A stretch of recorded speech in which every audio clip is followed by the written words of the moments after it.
ઉમરાળા ગામે ગોપાલ સત્સંગ ભવન ખાતે ધર્મસભાનું આયોજન કરવામાં આવ્યું હતું. સત્ય સિદ્ધાંત સમિતિ દ્વારા ધાર્મિક સંસ્થાઓની શુદ્ધતા જાળવી રાખવી અને ભગવાન શ્રી સ્વામિનારાયણ દ્વારા સ્થાપેલા સિદ્ધાંતો, બંધારણનો તેમજ પ્રણાલિકા, પરંપરાઓ અને નિયમોનું પુનઃસ્થાપન અને સમિતિની વિચારધારા, સ્વામિનારાયણ દ્વારા સ્થાપવામાં આવેલા સિદ્ધાંતો, બંધારણ તેમજ નિયમોનું વ્યક્તિગત આચરણ કરવું તેમજ ધાર્મિક સંસ્થાઓના કાર્ય માટે માર્ગદર્શક આપવામાં આવ્યું હતું. સિદ્ધાંતો રૂપે કાર્ય કરે છે, ખાસ કરીને તેમના માટે જેમને ભગવાન શ્રી સ્વામિનારાયણ પ્રત્યે અડગ શ્રદ્ધા છે. સમિતિ એક માર્ગદર્શક શક્તિ તરીકે કાર્ય કરે છે, જેથી આધ્યાત્મિક પ્રથાઓ, વર્તન અને સંસ્થાકીય નિર્ણયો સત્ય, શિસ્ત અને શાસ્ત્રીય સિદ્ધાંતો પર આધારિત રહે છે. સમિતિનું મિશન જાગૃતિ ફેલાવવાનું, આત્મમંથન માટે પ્રેરણા આપવાનું અને સામૂહિક જવાબદારી છે.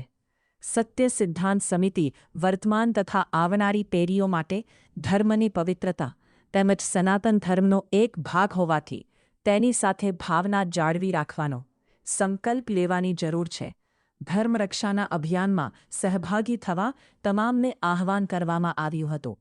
Bureau report Hemant Dabhi, SS2 news, Umrala. આપનું નામ? ભદ્રાયુ દવે. આપણે શું સંદેશ દેવા માંગો ભક્તોને?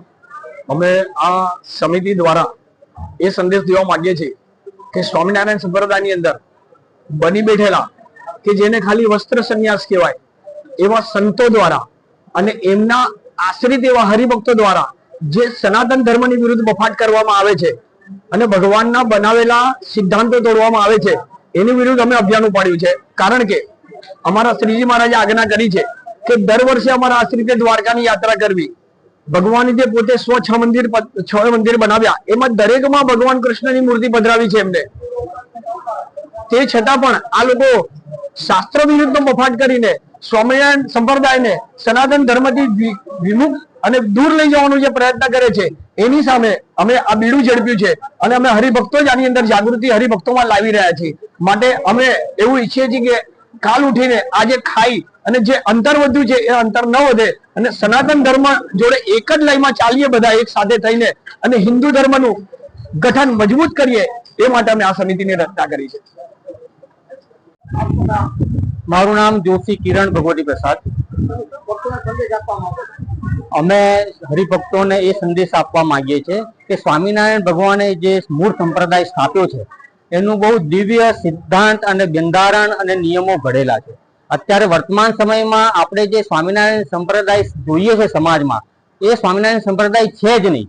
ભગવાને સ્થાપેલો જે મૂળ સંપ્રદાય છે એ એટલું દિવ્ય અને ભવ્ય છે કે જેનું તમને માળખું સંપૂર્ણ શિક્ષાપત્રી, દેશ વિભાગનો લેખ, વચનામૃત અને સત્સંગી જીવનમાં જોવા મળશે, જેની આજે કોઈ વાત સમાજમાં થઈ રહી નથી. અત્યારે સમાજની અંદર માત્ર ને માત્ર વ્યક્તિગત વાળાઓમાં હરિભક્તોને બાંધી અને હરિભક્તોને ધન, સમય, શક્તિ, સંપત્તિ આને વેડફવામાં આવી રહી છે. એટલે અમે સમાજ સમક્ષ આ શાસ્ત્ર જે ભગવાનની આજ્ઞા છે એને લઈને આવ્યા છે. સમાજને એ સંદેશો આપીએ છીએ કે ભાઈ તમે સ્વામિનારાયણ ભગવાન થકી જો કલ્યાણ ને મોક્ષ ઈચ્છ્યો હોય તો તમારે એમની આજ્ઞાનું પાલન કરવું પડશે.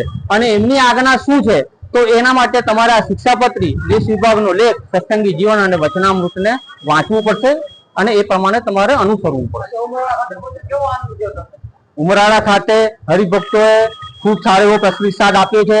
આજુબાજુના ગામથી પણ બધા પ્રતિનિધિઓ પધાર્યા છે અને એ બધાએ આ મૂળ સંપ્રદાયની ભગવાનની આજ્ઞા પ્રમાણે જીવન જીવવાનો સંકલ્પ કર્યો છે અને પોતાના યોગમાં જે જે આવશે એને પણ એ પ્રમાણે જીવવા માટે પ્રેરણા કરવાનો સંકલ્પ લીધો છે. મારું નામ અતુલ દવે છે અને હું અમદાવાદ ખાતે સામાજિક કાર્યકર તરીકે અને સનાતન ધર્મના પ્રતિનિધિ તરીકે કાર્યરત છું. અતુલભાઈ, ભક્તોને સંદેશ આપવા શું માંગો છો? છેલ્લા 25-30 વર્ષથી સ્વામિનારાયણ સંપ્રદાયમાં અમુક એવા તત્વો ઘૂસી ગયા છે જેના હિસાબે સંપ્રદાય થોડો ખોટો થઈ રહ્યો છે, એમની ગરિમાને ગાંડપ લાગી રહી છે, હરિભક્તો પરેશાન થઈ રહ્યા છે અને જે આચાર્યની પરંપરા અને શિક્ષાપત્રી મુજબનું જે આખું સિદ્ધાંત નિષ્ઠા છે એ ભ્રષ્ટ થઈ રહી છે. અને એના સાથે સાથે જ્યારે સ્વામિનારાયણ સંપ્રદાયમાં આવી બધી ઘૂસી જાય તો એના ઇનડાયરેક્ટલી સનાતન ધર્મને પણ આ અસર કરતા છે.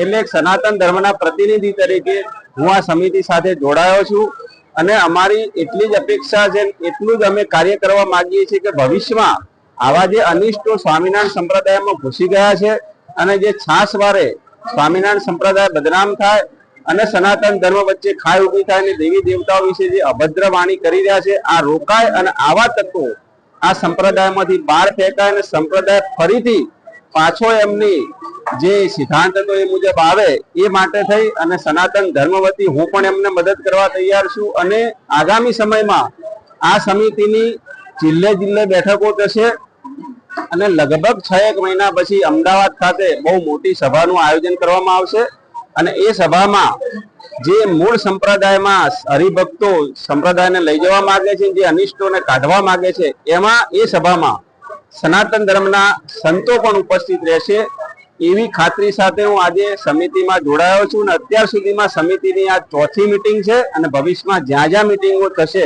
ત્યાં ઉપસ્થિત રહીશ અને સ્વામિનારાયણ સંપ્રદાયને એના મૂળ સિદ્ધાંત સુધી લઈ જવાની જે સમિતિની જે સંકલ્પ છે એ સંકલ્પમાં હું એમની સાથે ખડે પગે ઉભો રહીશ.